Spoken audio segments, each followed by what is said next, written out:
we're back here on a Thursday night edition here on Couch Coach Live, under the lights here on Couch Coach Live. What's going on, X?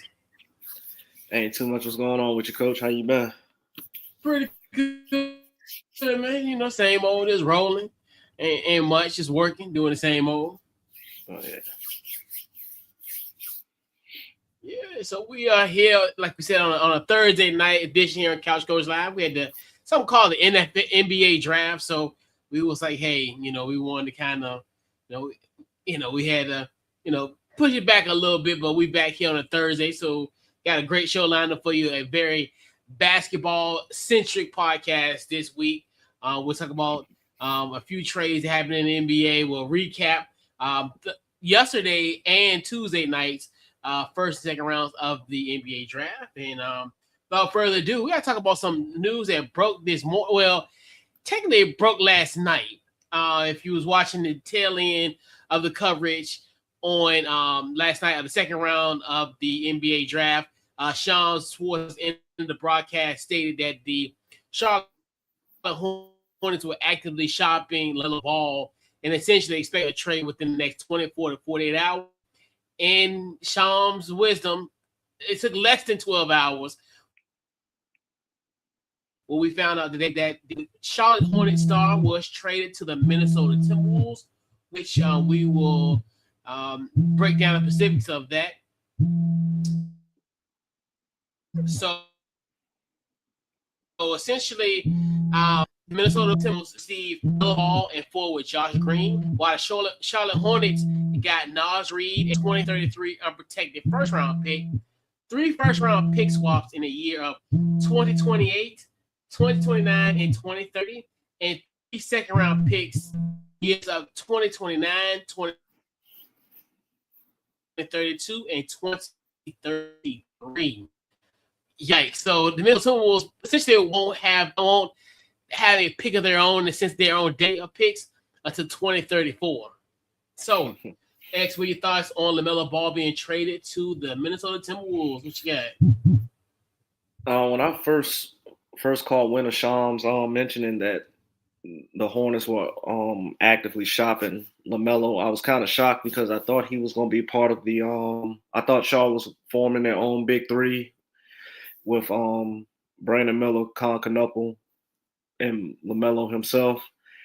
But honestly, I kind of like the trade because I know Minnesota was looking to add another scoring threat to go along with Ant-Man. I know you heard rumblings of Ant-Man was getting tired of being double teamed, which who can blame him? If you're a superstar, you don't want to see a double team every time you come down the court. So now defenses are going to have to be aware and keep their head on the swivel because now you can't just openly double team Ant-Man because you're leaving LaMelo one-on-one primarily with the third best defender on the court. And you don't want to do that because LaMelo has proven that he's capable of scoring. He's a young star on the rise. And now I think we get a chance to actually see LaMelo play winning basketball, meaningful basketball next season.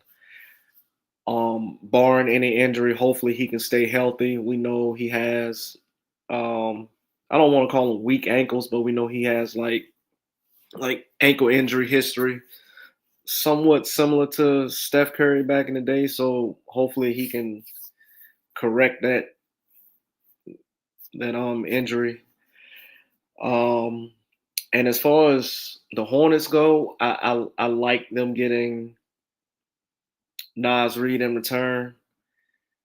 Now it's kind of like what's going to happen with Miles Bridges because I don't see Miles Bridges fitting in to what the Hornets of this rebuild of the Charlotte Hornets, especially with your two focal points that you're going to start building around, and the addition of Nas Reed, who's a former Sixth Man of the Year, who's going to step into a starting role this season coming up.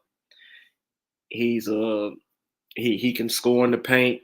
He can shoot the three ball, your typical stretch four, and I think that's going to open the lanes and open the floor up a little bit more, especially for Brandon Miller to slash, get to his spots, get to the cup, able to knock down open threes, and like I said, I'm excited to see um, how Minnesota's going to look this year and seasons to come with the backcourt of LaMelo and Ant-Man. If anything, it's going to be fun basketball to watch. It's going to be exciting. It's going to be exciting basketball to watch. And as far as Charlotte goes, you saw last season that they weren't the Charlotte Hornets of old. They were looking like they were ready to break through. And I think now if they can add another veteran piece to that team, I think they'll be on the right path of being back in the play-in. If not eking out a top 6 spot in the playoffs next season.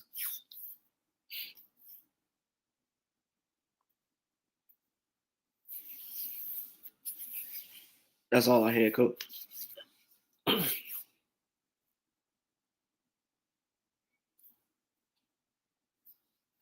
Yeah, so when I look at this deal, obviously, I think obviously it was kind of confusing initially because we were sitting here Monday, where essentially the Wolves got rid of Julius Randle, and I was thinking in my mind like, okay, that was a move for them to keep some move signed, and then you think to yourself, okay, not bad to get rid of Randle because you got Naz Reid gonna be playing the 4. So that was the first thing. So then I thought about that and I'm like, okay, now he's traded to Charlotte. And now you look at how they will look, because obviously they'll probably have a 3-guard lineup with Melo the point guard, and the 2, and then Ayo is going to be the 3, and then you probably don't think Jay McDaniels will probably be in that 4, and then you also got Rudy Gobert, so you really don't essentially have a true power forward like you had in the previous 2 with Randall and Naz Reid, but like you said, they do get the extra scoring punch because obviously you really can't count you can't count DiVincenzo because he's going to be out pretty much for the whole entire year because he tore his Achilles like in early May, so he'll be on the mend all year. So and I still think that there's still other moves to be made. So I think we look at it from a standpoint now, it's still incomplete. I think, like you said, I think the Melo thing, I think this is a best spot for him because now, like you said, he has playing meaningful basketball, and I think that's going to make him and then he's not like not the number one guy, but he's not the main focal point. I think now he goes to a system where you have like a Chris Finch that is there. I think that's going to help mold and develop him. He got vets like Conley, Rudiger, but he got guys, he's not like as you would be deemed as like the OG. So I definitely think he'll be somewhere where he has some veteran leadership. And I think that's one thing I think they kind of lacked in Charlotte. You really didn't have like those like OGs or what we call OGs, or just have a mentorship. So I definitely think that's a good fit for him. And especially, I'm really curious how him and Ant will mesh. I think they'll mesh well together. But I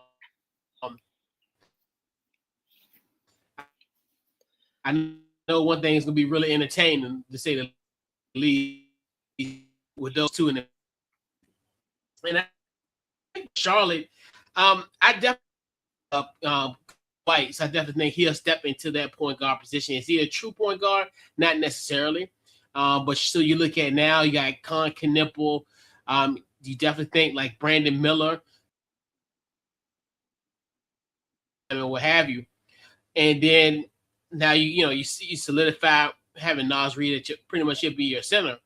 Like you said, it's gonna be interesting what they do with Miles Bridges, which that's another piece where I think they could get some assets from that may not necessarily you might get another starter out of this, or you can at least get some depth on your bench. So I definitely like what Charlotte, like you said, Charlotte can now make that leap.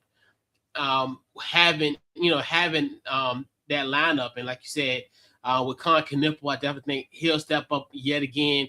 You'll see the growth of Con Knipple coming up in this upcoming season. But for sure, I definitely think if it was a winner loser in a sense, it would to me it would be the Charlotte Hornets more so than the Minnesota Timberwolves. But I think in theory both of these will work out because I think Minnesota had to have some type of change because obviously we always know if you don't change, but if you don't change and you have the same and expect different results, that's called insanity.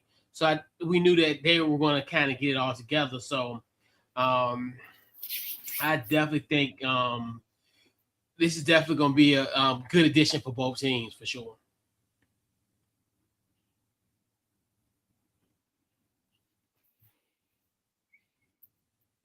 All right.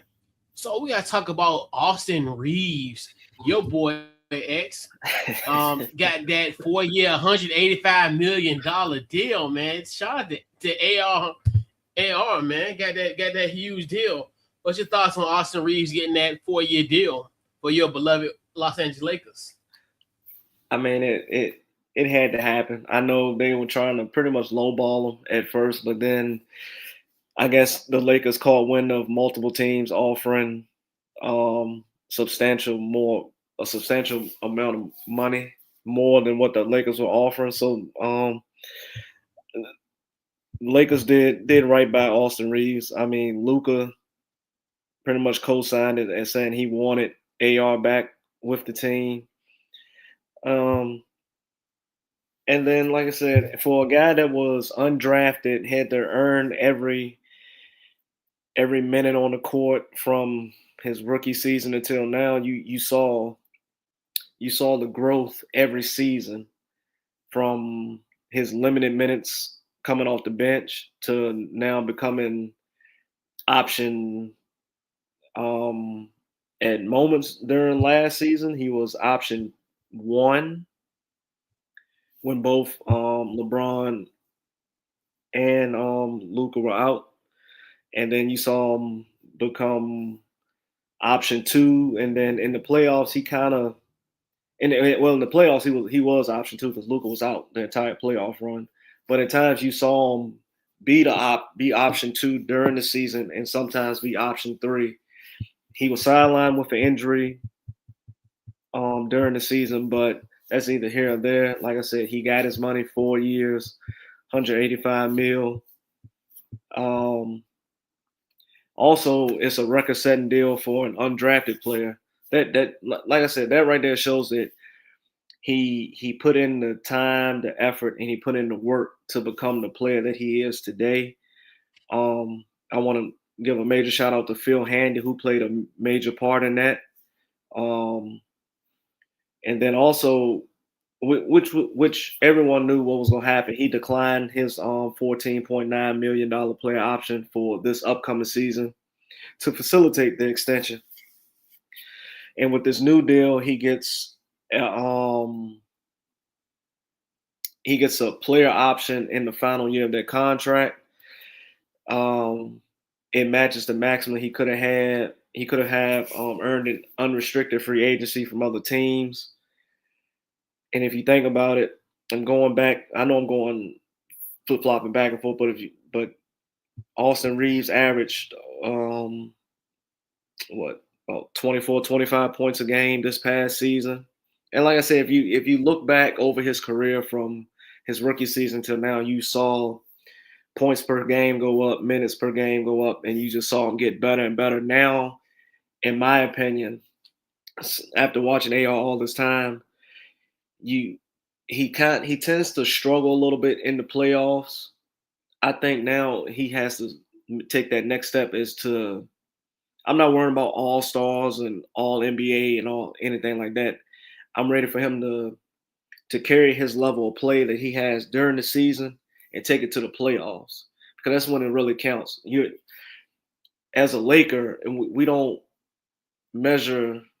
They don't measure themselves at during the season winning division titles and conference championships like that. The Lakers are born and bred on championships. They are 17-time champions, so that lets you know that they have a pedigree of winning, and they expect to win. Laker fans expect the Lakers to be contender for a title every year, regardless who's on the court. Sometimes you got to be realistic, and sometimes they're not. But with that being said, like I said, it's a great decision. Bring them back. Now it's time to add more pieces to the puzzle. Got to see what LeBron is going to do, and then you hear Luka saying he wants I can't remember the actual words he used, but he's looking for a big man. Premium, what was it, like a premium big man? Yeah, a premium big man. And which is true. They need I think the recipe for the Lakers, they need to look back at that Dallas Mavericks team when Luka went to the finals. You had Kyrie. Not comparing AR and Kyrie, but if you look at the ingredients of that team, it's kind of the same mix. Now you just got to add 3-and-D players around them because Luka is a liability on defense. AR is a liability on defense. And if they bring LeBron back, LeBron is not the same lockdown defender that he was in the few years ago. He's 41, be 42 next season. So I think they need to get rim protection, lob threats, 3-and-D players to surround Luka, AR, and possibly LeBron, and then go from there and see what can happen. And as you can see, anything can happen in the West. The West is tough. You still got OKC, Denver, San Antonio.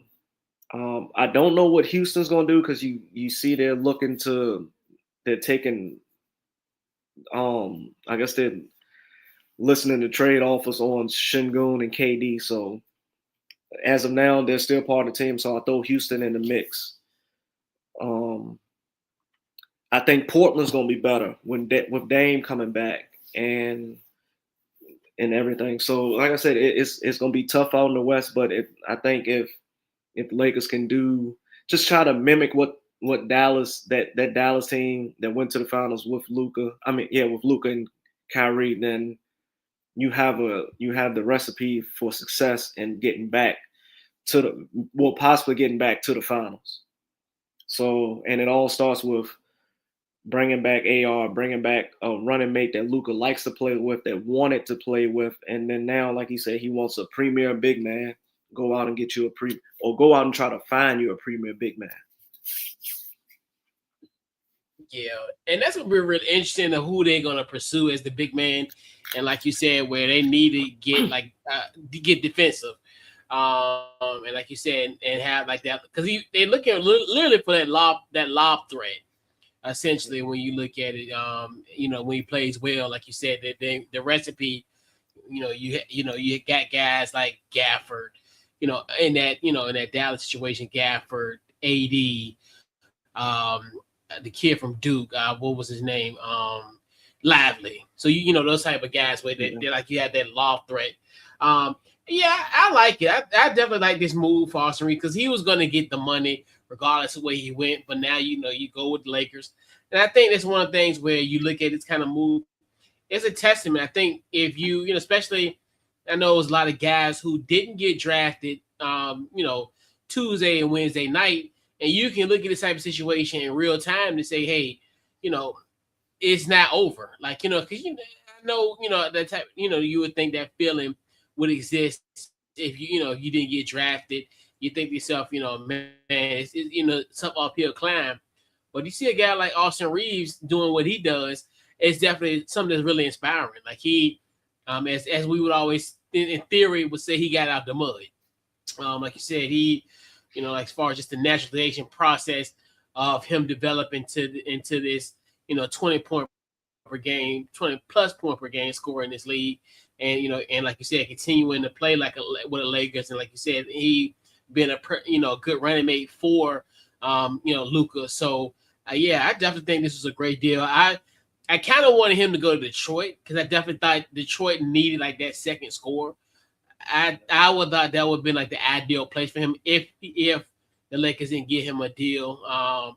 But that was my if I had to do a prediction, we were talking about it last week as far as where he would land, because I looked at a situation where I think he be paired well with in that Detroit system. He could be that second scorer that he, especially having just K there, and I know a lot of people was relying heavily on Durant, but obviously it didn't come into fruition in the majority of the playoff series. So, but yeah, kudos to Austin Reaves, man. Get your money, and this is the why not? They give you money. That's the thing about this league. Hey, you put in that work, you will get that money, and and that's another thing too. I think you just look at it from that standpoint. But I'm really curious how the offseason will be. Obviously, what this will be with LeBron. Like, will he be there? And I know he wants a max, and I don't know how that's all going to work out. I'm not, that's one thing. I'm glad I'm not a general manager, because I would be like, okay, that kind of keep me up at night trying to get those guys. And like you said, that lack that defensive presence, which you need those guys, kind of like you said, the 3D guys, because who's going to defend? Because these guys can't defend. So it's like, at least, hey, we know you're a liability. Let's get you on the person that's offensively, is an offensive liability, and you pair with them defensively. Mm-hmm. But now it's like, who's going to be those guys? So it's really interesting how, like you said, how this Lakers team will fare against the others. Like you said, when we'll definitely kind of put our little Houdini hat on in the next few weeks about how we think the top 10 teams in the East and the Western Conference. We'll probably do that right before summer league, or right after like free agency, like at least the first or second wave of free agency. We'll kind of talk about that, because this is going to be really intriguing offseason in the next few days. I think, what is it? That's about 5 6 days. Talking about the free agency. It's Yeah, July. I think it was July 1st. Yeah, it's July 1st. Yeah. So So that yeah, so, is.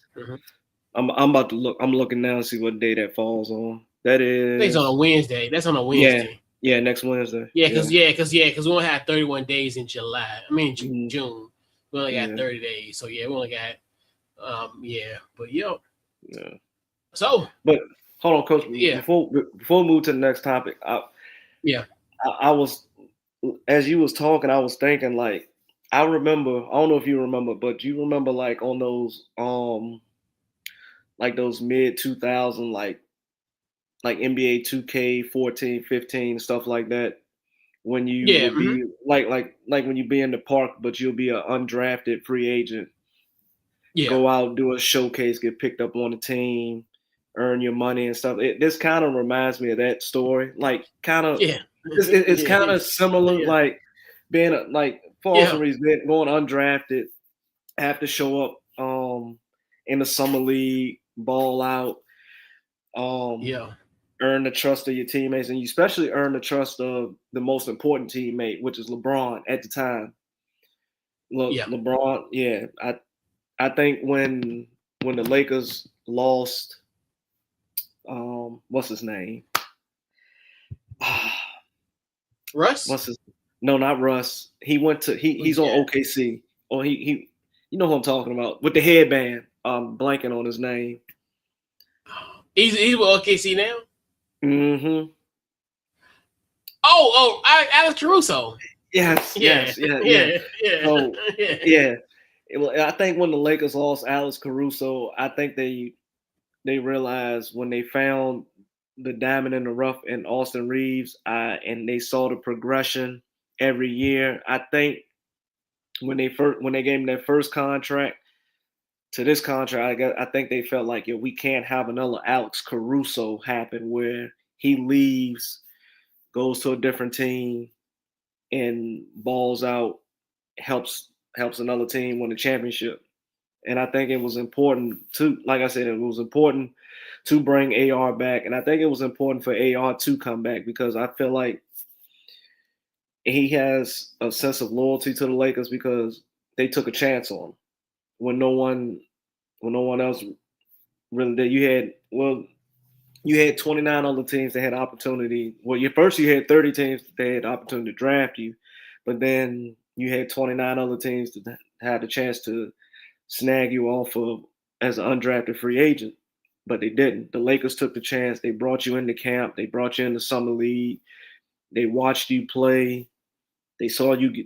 They saw the type of player you were. Then they saw you get better. They saw you in the gym every day, working on your game, um, earning your minutes, earning your keep, and earning your money. So, like I said, I think deep down he had some sense of loyalty to the Lakers, and like and nowadays it's kind of hard to find that because everything is always about the money. And don't get me wrong, Austin Reaves was definitely thinking about the money, but sometimes it doesn't always work out in their favor. Yeah, for sure. Yeah, so and it's interesting. So then we'll talk about this trade that we kind of figured that was going to happen. We even talked about certain destination that Giannis should go to. I think a few weeks ago we kind of discussed that, but now it came into fruition, and it was on the eve of the NBA draft on Monday night where Giannis Antetokounmpo was traded to the Miami Heat, and what a deal for this one. And we'll get to that momentarily. So it is coming up here, and all right. So pretty much Giannis Antetokounmpo was traded to the Miami Heat. So the Miami Heat received Giannis and Bobby Portis. The Milwaukee Bucks received Tyler Hero, Khalil Ware, Jaime Jaquez Jr. I'm gonna this is I'm not even going to Let's call him butcher the young KJ. man's name. It's KJ. Yeah, we'll call him KJ. A 2006 first round pick, which was the 13th overall pick, which was Nate Emmett out of Tennessee. A 2031 first round pick, a 2033 first round pick, a 2030 pick swap, and a 2033 second round pick. So, X, what was your thoughts on Giannis getting traded to South Beach? I guess we can consider him now the South Beach freak. Uh, I think it's about time. In my opinion, I think it's about time. Hearing the back and forth between the Milwaukee Bucks organization and Giannis, it got old, especially from it happening all last season and then going into this off season, and it could have put if this deal wouldn't have got done. It could have potentially rolled into the season, and both sides, especially Giannis, was not happy in Milwaukee. Although he said all the right things he tried to say all the right things, but still though we all knew that he wanted out of Milwaukee.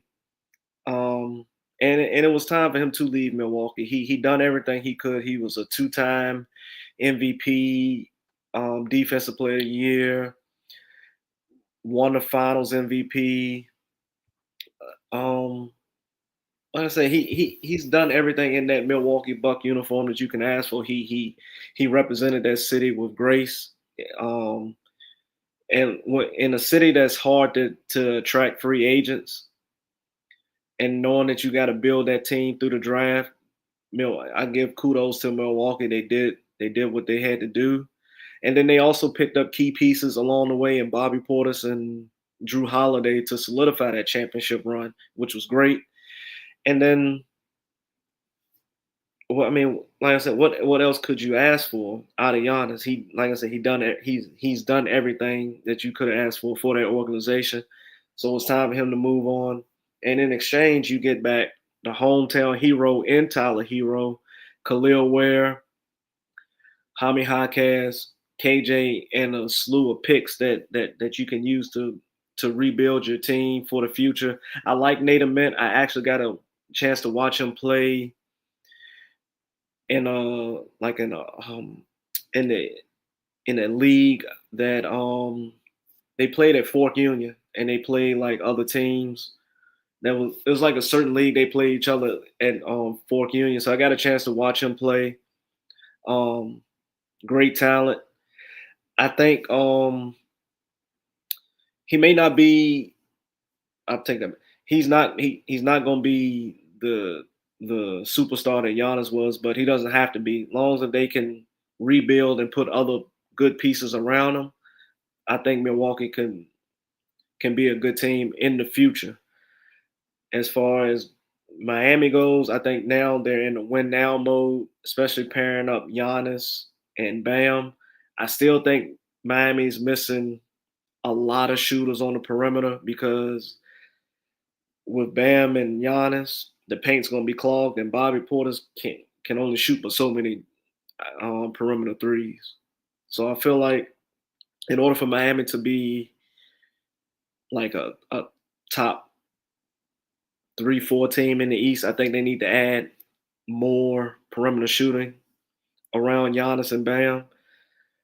And then going back to Milwaukee, they got some young talent, and they also get, like I said, they also get the draft capital to rebuild that team for the future. Yeah. I guess I'll start out with the Milwaukee Bucks first.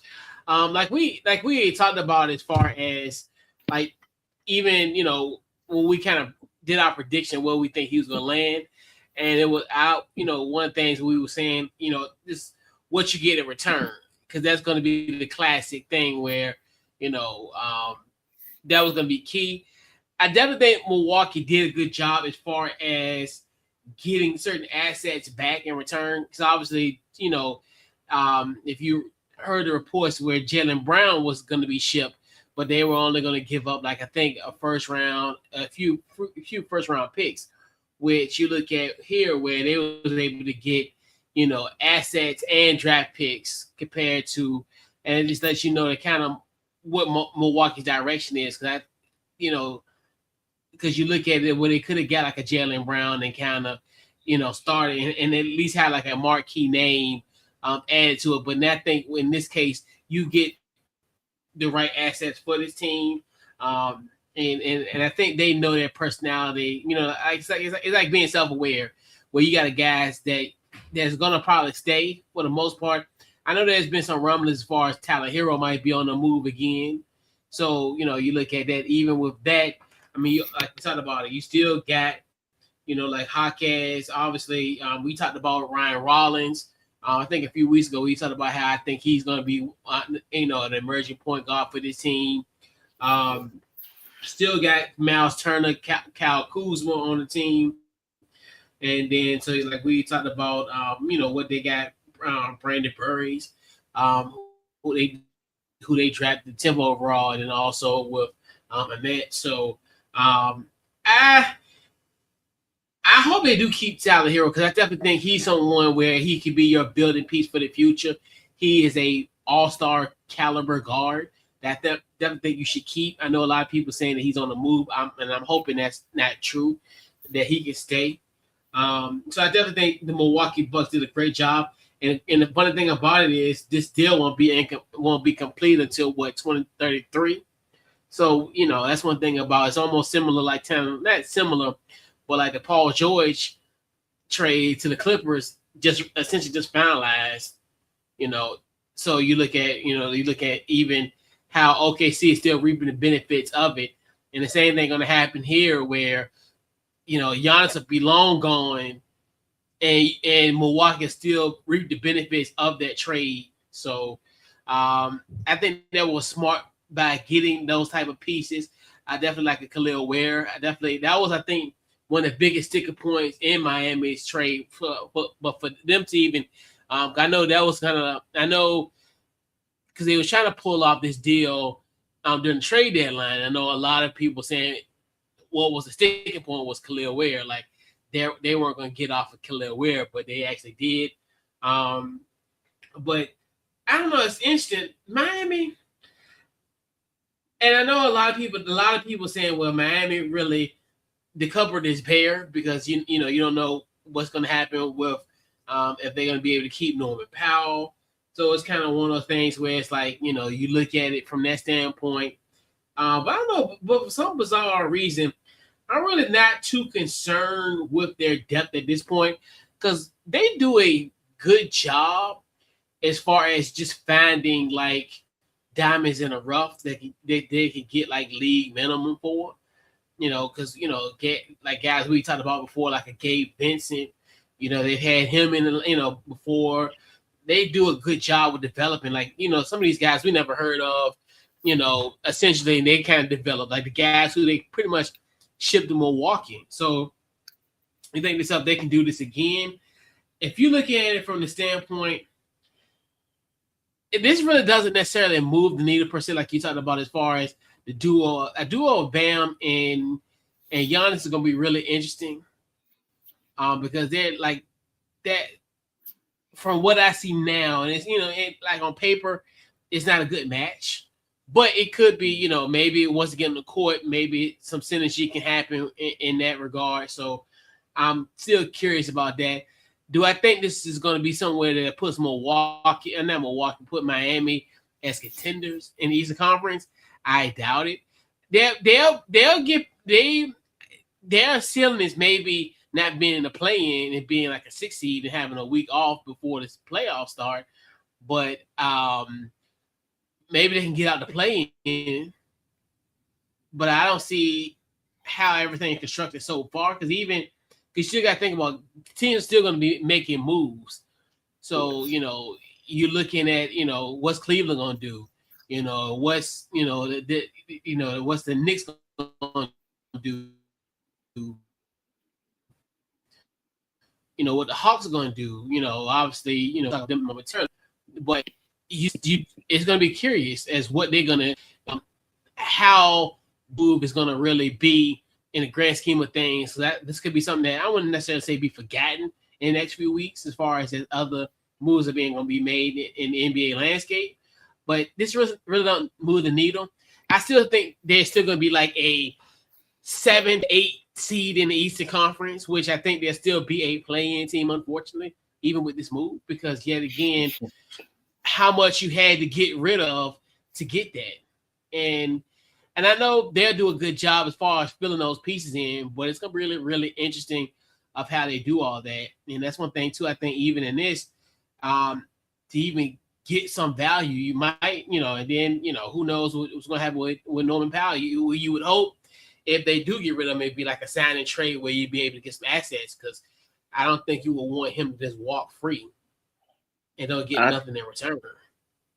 I mean, I think if they sign him back, then what money do they have to spend in free agency? So you might have to let him walk. Yeah, that's the thing, or sign and trade to get some assets. Yeah. But that's the only thing, yeah. But no, I was saying I saw somewhere that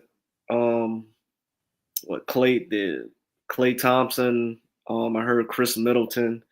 You can get those guys on like maybe veteran, yeah, or maybe the veteran minimum, maybe can veteran minimum, yeah. You gotta get and that can help like far as shooting wise. Oh yeah. And I think Klay needs a change of scenery out of Dallas anyway. So I think him coming to Miami would be a perfect fit, especially when you got two juggernauts in the paint like Bam and especially Giannis. Yeah, they're gonna need like a knockdown threat. So like you said, it'd be a situation where he can kind of a third act in a sense where I definitely think, and it won't be as much pressure per se. And I think, like you said, just to change the scenery for somebody of his caliber, and and it could be somewhere almost like how it could be almost like how Phoenix used to be. Remember how Phoenix used to be like where maybe like in the early 2000s where a lot of guys that were like pretty much on their last leg in the NBA and they start thriving, like like Grant Hill, like they found the youth in Phoenix.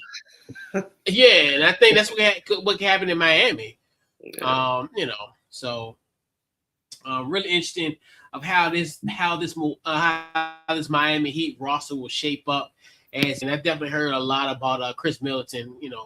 Him going there, which it makes sense because obviously reuniting with Giannis and Bobby Portis. And like you said, that's another part of the deal.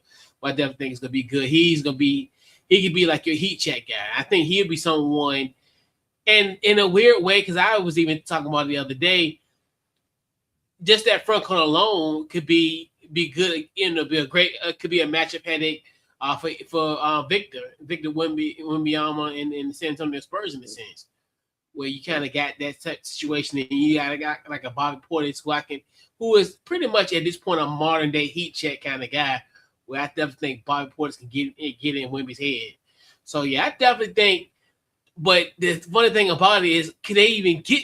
Could they can't even get on the Eastern Conference to even worry about the whole trying to be as far as being a matchup headache for the Spurs because you're not even gonna get there. Yeah, it's gonna be tough for him. It's gonna be real tough getting out the East. Absolutely. Yep.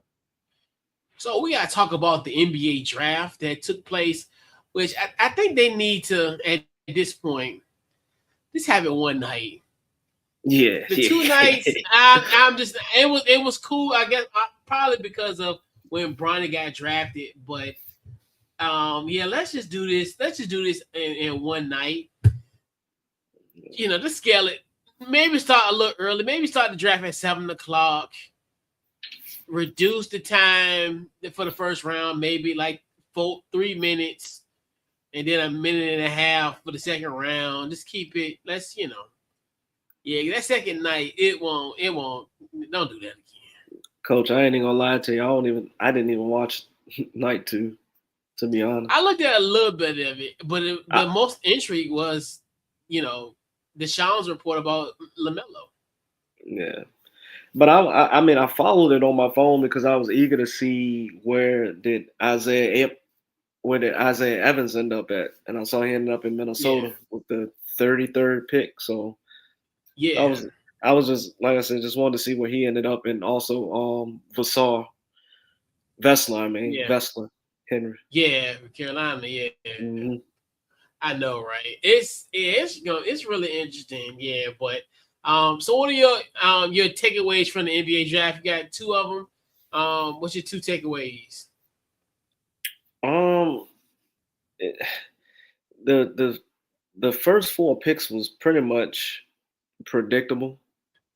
As far as AJ going one, I didn't really believe Darren Peterson really had a shot at being number one, especially after Trey signed the extension with Washington. That once I saw that, that pretty much solidified that okay, AJ's going first.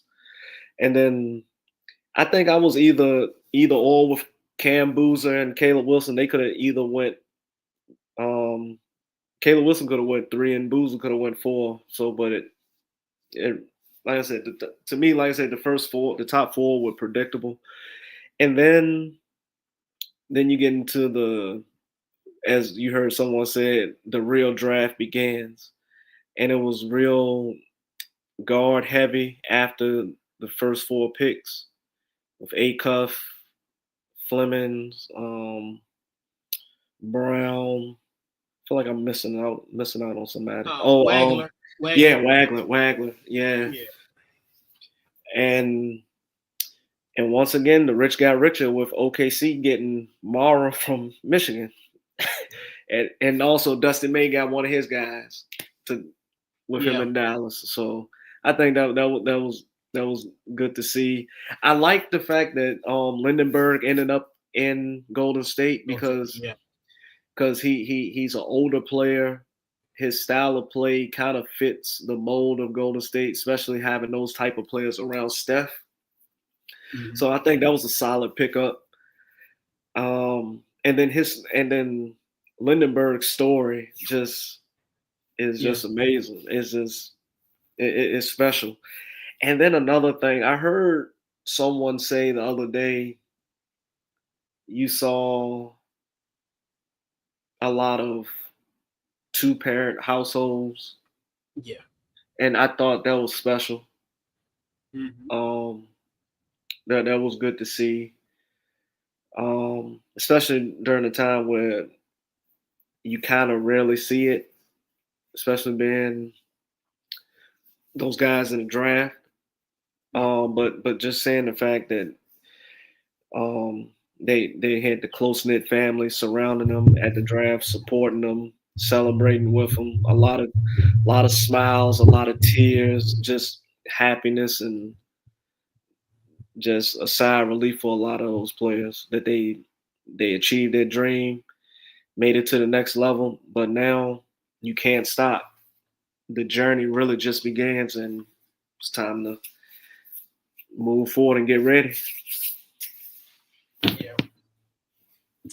Yeah. So I think my big takeaway, like kind of to kind of add on to your point about the Thunder, I definitely think we are in a Thunder versus Spurs. I think we're gonna run that back again. I don't know if it's gonna be in the first round, the second round, or the Western Conference Finals. We're getting it back again because I think the two things that kind of hinder both of these teams they got in the draft. Obviously, like you talked about, getting Mara 7-3. I definitely think he's going to be someone that's definitely going to be continuing with Wimby. So this lets me know like the shelf life for Isaiah Hartenstein is going to be very, very short.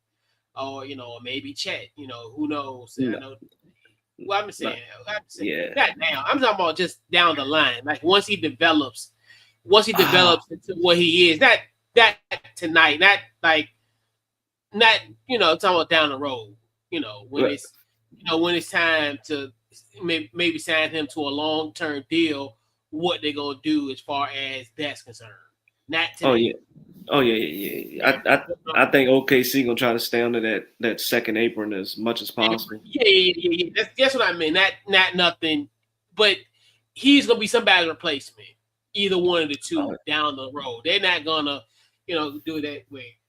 But I definitely think, and also with the Spurs, I think a lot of people looked at what they're gonna do when Victor Wembanyama takes a breather. I think you get a guy like a Terrence Reed in this draft, Terrence Reed Jr. Definitely think he's gonna be someone that's gonna definitely help when Wemby gets a breather. Obviously, you look at like kind of what he did at UConn. Great rim protector, gets rebounds. Very solid player. So I definitely think though this that deficiency that with the Spurs, because now you're looking at your standpoint. I know a lot of people looked at kind of how Luke Cornett played in those times when Wemby was out. You plug in a guy like a Terrence Reed Jr. definitely is going to help fill that bill. Not necessarily in that standpoint, but I definitely think he will be someone that definitely helping that bench. He'll be also well for them defensively. Um, and then I think the team that gave the NBA champion the most headaches in the Atlanta Hawks got a lot stronger. Obviously, bringing in yeah. Kingston Fleming, I definitely like him. They got two plug and play guys. I definitely think will help that depth for the Atlanta Hawks. And it's funny. The theme for my takeaways are essentially playoff teams kind of filling those voids. It's typically, and that's why like this draft was so rich in talent. Whereas like you look at guys even in the later rounds, later in the rounds, teams that when you think because you when you really look at a draft, you're like, okay, it's top heavy, but it's also still got some good value in the middle and also Mm, towards the end of the first round.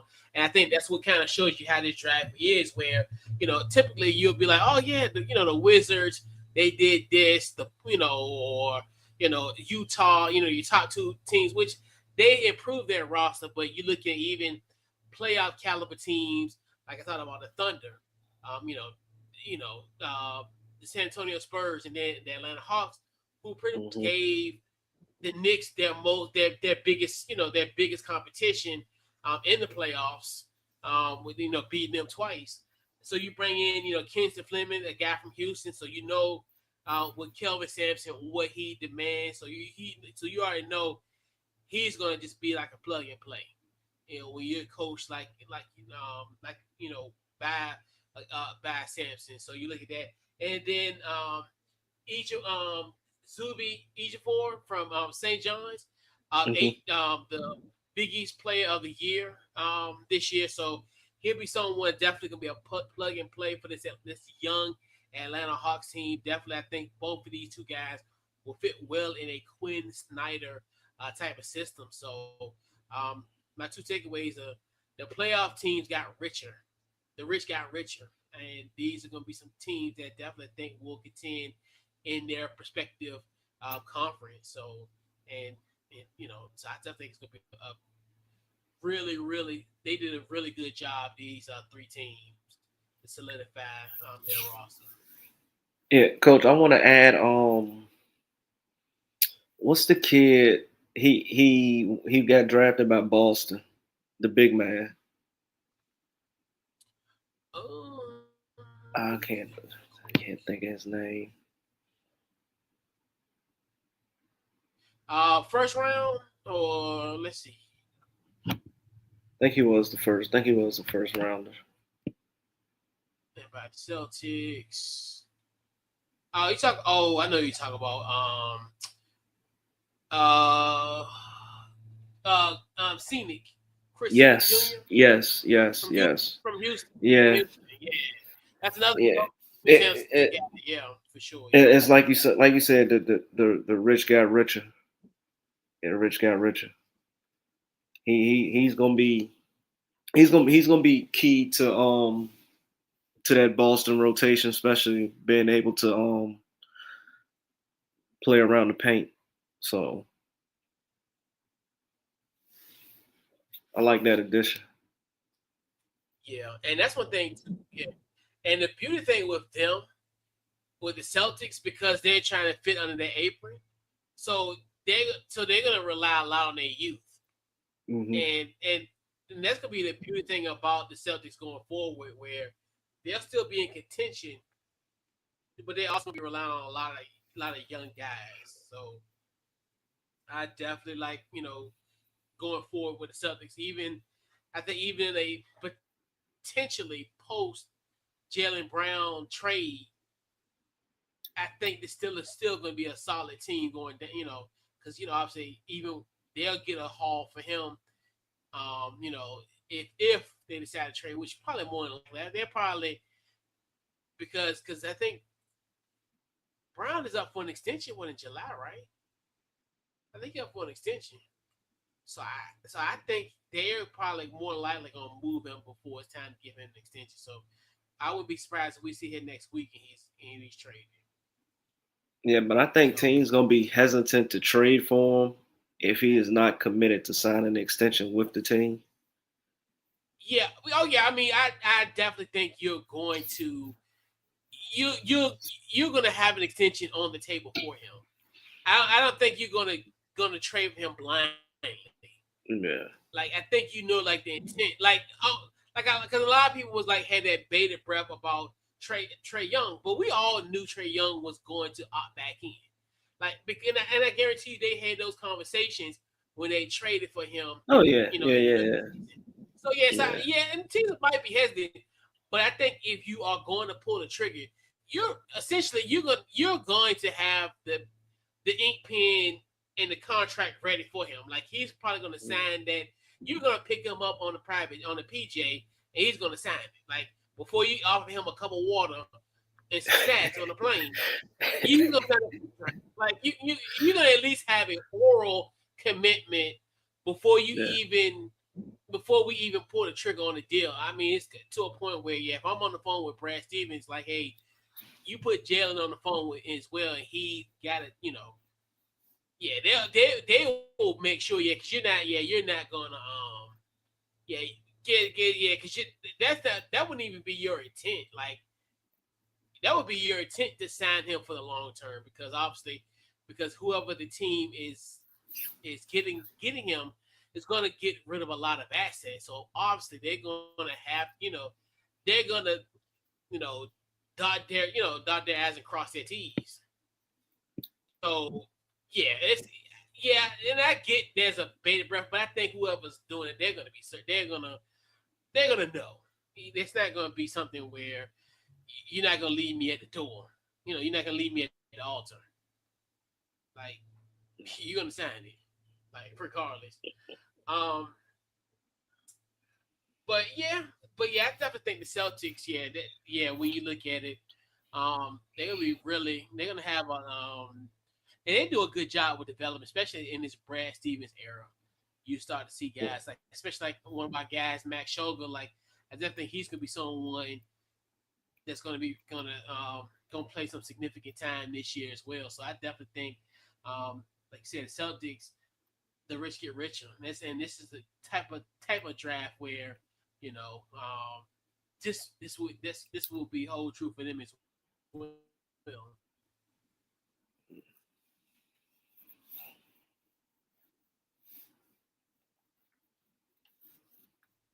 All right. So who won the draft for you? Um, to me, OKC, because they filled a void that they needed by adding Mara. And then anytime Sam Presti gets draft picks, he does his homework and he works his magic and he just finds those diamond in the rough players that come in, fit the team, fit the culture, and they already like ready to play. So in my opinion, I feel like OKC. Yeah. I gotta give it up to my beloved Chicago Bulls. I definitely think getting obviously Caleb Wilson, which is a number one overall pick in many drafts, Oh yeah, and to get him yeah, at 4, and for yeah. you to and for even for Chicago to be in that spot, the leapfrog in the lottery to get the fourth pick, that was like to me was almost it kind of reminded me almost like D Rose circa 2008. Like all the stars kind of aligned, and I even to a point I got scared because when Shump was like, "Oh yeah, you know that the Memphis Grizzlies should get Caleb Wilson." No, he gonna fall to our lap at 4. I kept on saying, "Nah, he gonna stay at 4." So obviously, you bring in him 6'9", just to do everything for the most part. Already like a fan favorite already. I definitely think he would be someone that the fan base would definitely love. Like I said, just linky, just everything, anything, as far as be able to defend. So I definitely think that's a good one. And then also getting Dylan Swan, and that's another one where I think he was a Presti guy as well. So when I got wind of kind of how he liked Swan, and I definitely think he's gonna be someone you look at just you know be able to get to the rim, good creator. I think a lot of people look at it like he, maybe a little deficient shooting, but with time he'll get there. And I don't know, I'm starting to really like that. This team is going. I think could be a really defensive team. Definitely a lob threat on. So you just look at how starting to kind of see some peaks and valleys for this Bulls team. I definitely think they're gonna be really fun. Bazelis, you got him. You got and and shout out, we got Nick Claxton for pretty much nothing. I mean, it's Oh yeah. literally like we got him for nothing, and I'm like, people, oh my god, I was so mad Monday. Everybody kept on complaining all Bulls. I'm like, you got him for nothing. You gave up nothing. Like, just Yeah. imagine you going to the store, let's imagine you going to get something to eat. I'm just gonna grab a drink. No, I'm just gonna grab some forks and knives, and you got a whole plate of food for free. That's what it was. I just came here to get napkins. Why I got because that's what he is. Like, you didn't give up any assets. You think No. about it, it was all you're right. So I'm like, this is perfect. So like now you have a legitimate center. Now so you got a solid team to work with. And now, obviously with a new general manager and also with Tiago Splitter now as the head coach,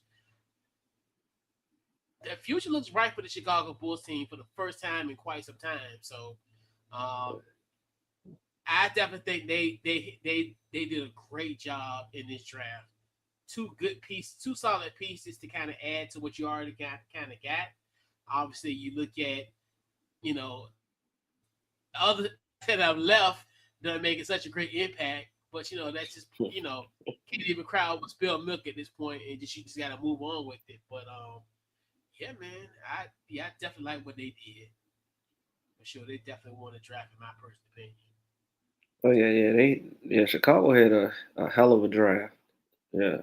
Yeah, yeah. So I mean, it's starting to become it'll be a little a tough team defensively as well. So I'm like, yeah, this is gonna be fun.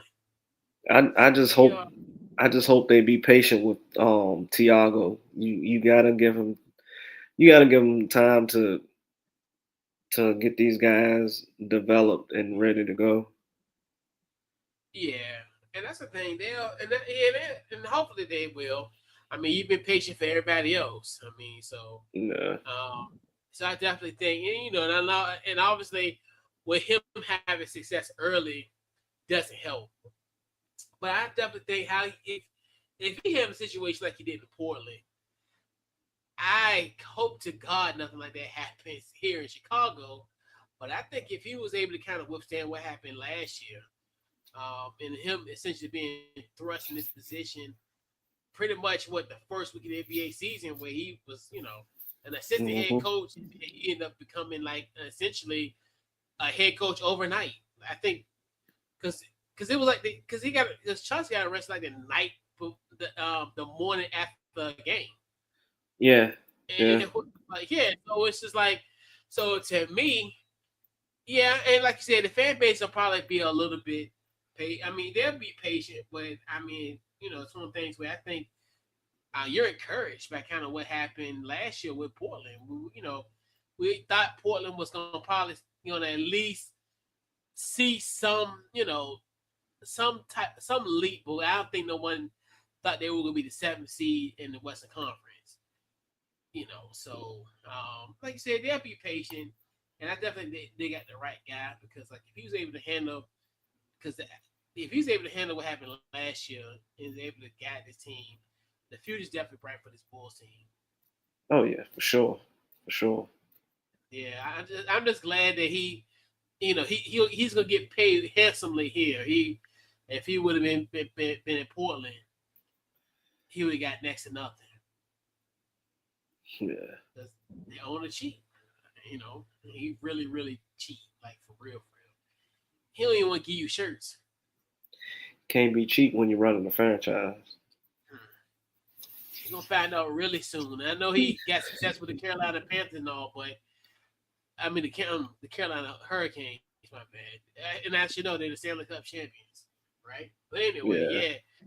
yeah, because he gonna learn. Because he ain't going no second apron. He ain't Oh trying to no go to no no first. no no no no no no. Oh no, He, he said uh, shoot, he go to second apron.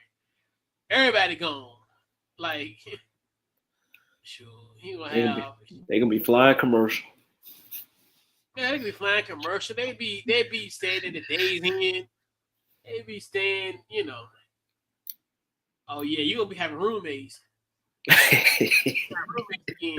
Shoot, ain't gonna play. You gonna be the social media person gonna be in the same room as the photographer.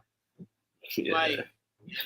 they ain't gonna play. Yeah, you gonna be roommates with the mascot gonna be being there with the social media intern. Y'all got roommates. Yeah, cause he that tight for sure. So who's your we got our power rankings for rookie of the year. Our top three guys who can win the rookie of the year, and we go from 3 to 1. Your top three, you start with your third, and then work your way down to number one.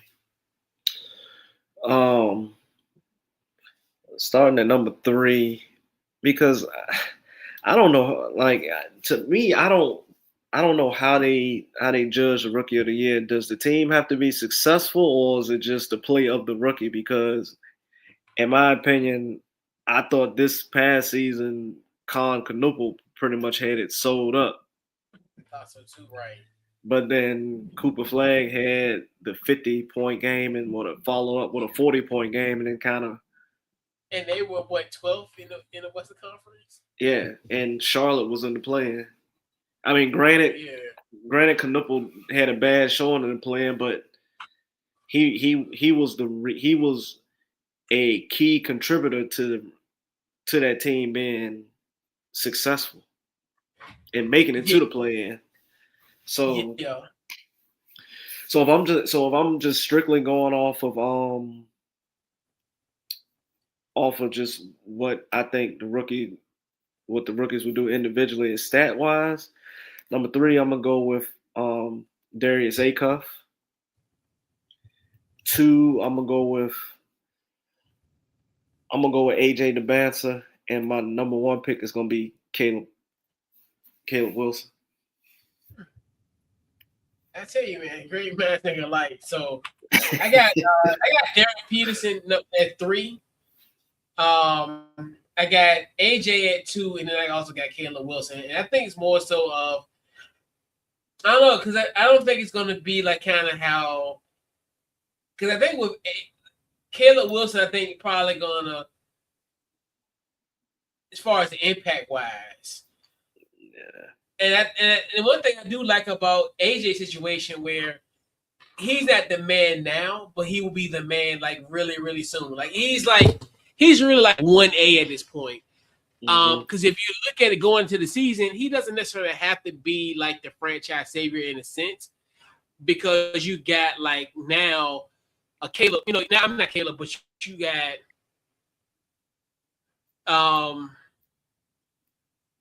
So when you like with AJ, he got guys like a Trae Young because he's the man now because obviously him making the most money. But I definitely think AJ will definitely be the man really, really soon. Like he might be the man by the end of this calendar year.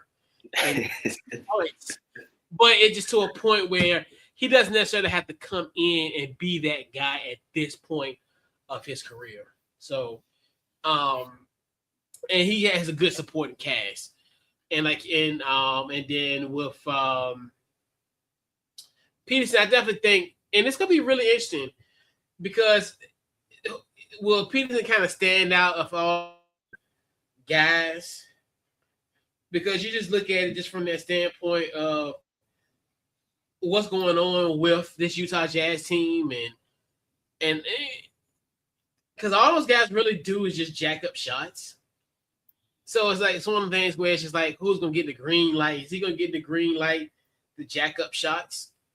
And in that offense. So it's gonna be really interesting of how all these teams, how this Utah Jazz team will be. And yet again, they get them guys that don't want to come to Utah.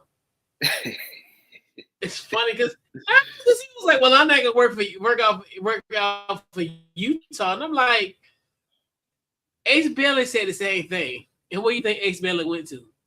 Utah. Right.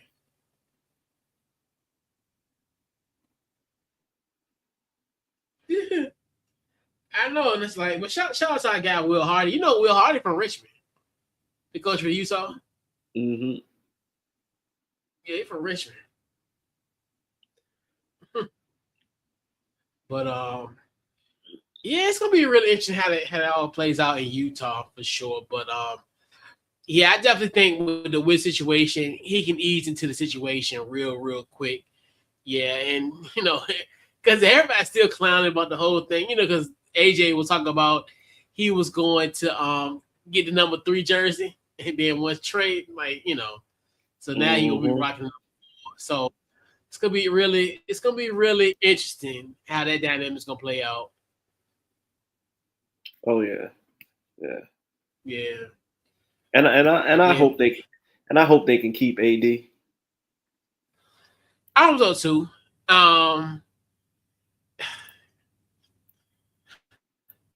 So totally off the rip.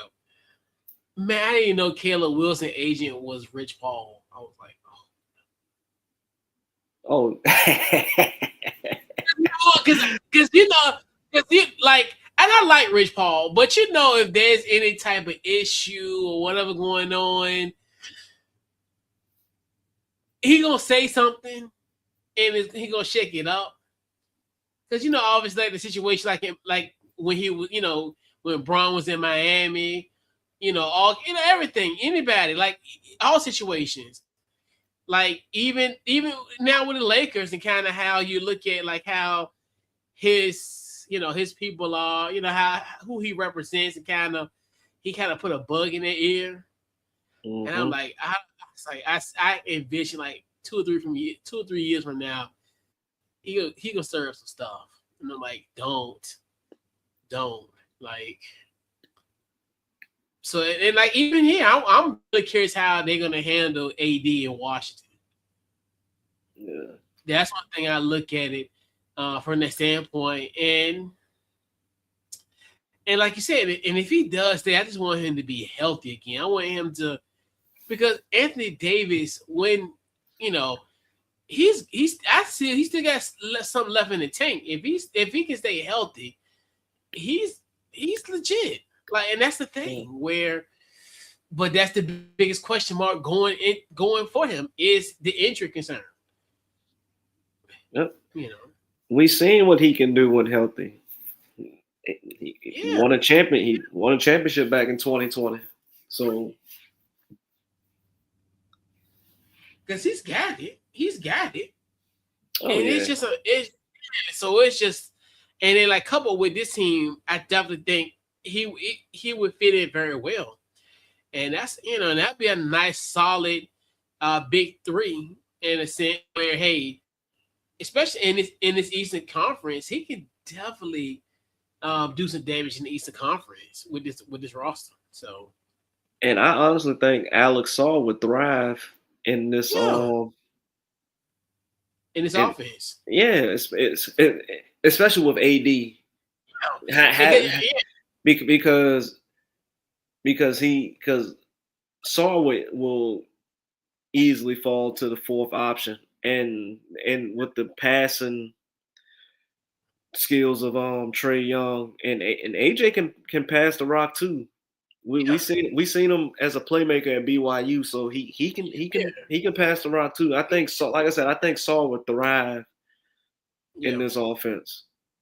Yeah, and then and like and we talking about and then AD, and because we know AD don't want to play the five, and he definitely won't be playing the five in Washington, so he could be in that four like he really want to be, and Hmm. he could do his thing. So that's the thing where like yeah, they're poised, man. They definitely got a legitimate shot. I definitely give kudos to that organization because I think it's weird. Like I wouldn't let me not put my 10-4 hat on, but it's funny because almost like I feel as though those moves were perfect for AJ. It's almost like they made these moves before. Like it's almost like they made these moves knowing they were gonna get AJ. And when you really sit down and you think about it, you're like, okay, because obviously I think when we were because I remember we had talked about like, well, what if they get the number one overall pick and like, as far as how how Trey Young would fit with this one and fit with that because we was like, well, you know, he can't, you don't want to get a guard in this draft. So it's like, because you're going to build around them. And then we were saying, well, who would you build around? I think the discussion was Peterson and AJ, I think at the time. But we knew, so, but, yeah. But yeah, I almost feel as though they made these moves simply because of that. But, yeah. So we'll put a bow on tonight's show. So, who gets this week's game ball for you? X, what you got? um, Game ball goes to Tracy McGrady. I read an article. Well, I glanced at an article that saying he was bringing back the ABCD camp. Oh, okay. I think they say he purchased 80% of it from Sonny Vaccaro. Oh yeah. So he's bringing back the ABCD camp, and I remember listening to a podcast where he was being interviewed, and he had mentioned something about wanting to bring back the ABCD camp because I can't. Is that's the Adidas camp, right? Yeah. Okay, so yeah. So like I said, he's bringing that back, and he started this 1v1 league. So like I said, T Mac's doing everything to further the game and bringing back the ABCD camp. It's tradition because you got the Nike camp and then you had the ABCD camp and now it's back. So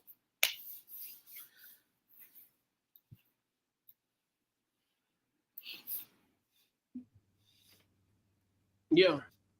Yeah, man. And before I get my game ball, man, we got Team USA in action in the World Cup. They done already scored already. yeah. Essentially in the third minute, Austin Trey. So it 1-0 over Turkey in the World Cup for Team USA. So yeah, everything's looking good. I think they're in Santa Clara, I think, tonight, I guess. I think. But yeah, so yeah, man. So this week's game. Yeah, they already scored already. They scored in the first in the 3 minute mark. So yeah, we just started, and they done already put some points, put a goal on the board. So this week's game ball, I gotta give it to Toby Lawal. Toby Lawal, we all know from Virginia Tech by way of VCU, was selected 48th overall to the Dallas Mavericks. So definitely gonna be a part of Coach May's squad with Dallas Mavericks. He's another one. I think he's gonna be great. A lob threat. They're gonna get another stretch guy in that Dallas Mavericks rotation.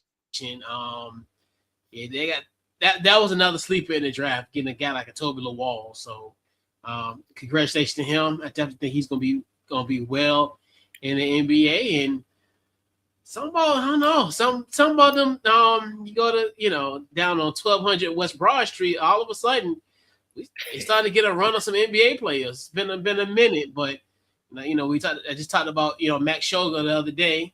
Well, not the other day, we just talked on the show about the Celtics and their development, and now you got Toby Lawal added to that list as far as not current, but former BCU guys now in the league. So yeah, man, some stuff starting to brewing out here in downtown Richmond. So yeah, man. So our final thoughts before we head out. So final thoughts, social media plug, anything that you got going on. What you got, X? Nothing much really going on this weekend other than gonna do some media coverage on the WWE PLE that's going on Saturday. I'm not gonna be there live, just gonna do some coverage from watching it on TV. IG is Game On Media _X. Not IG, but Twitter /X is X_J_SR.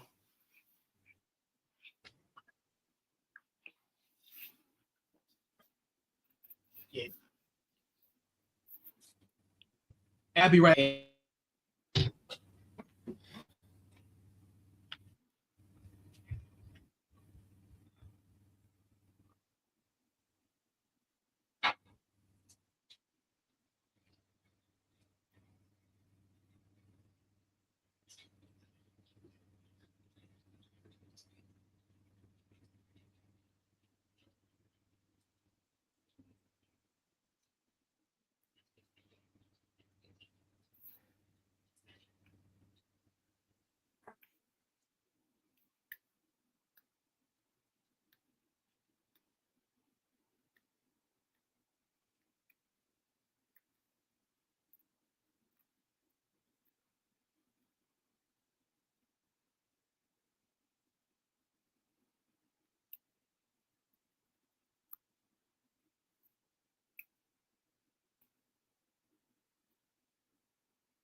All right, and I'm back. Pretty much Facebook, Twitter, Instagram under Couch Coach Live. Check out the website couchcoachlive.com. And yeah, man, this wraps up this week's episode of Couch Coach Live. And we'll catch you guys next week. And we're out. Peace.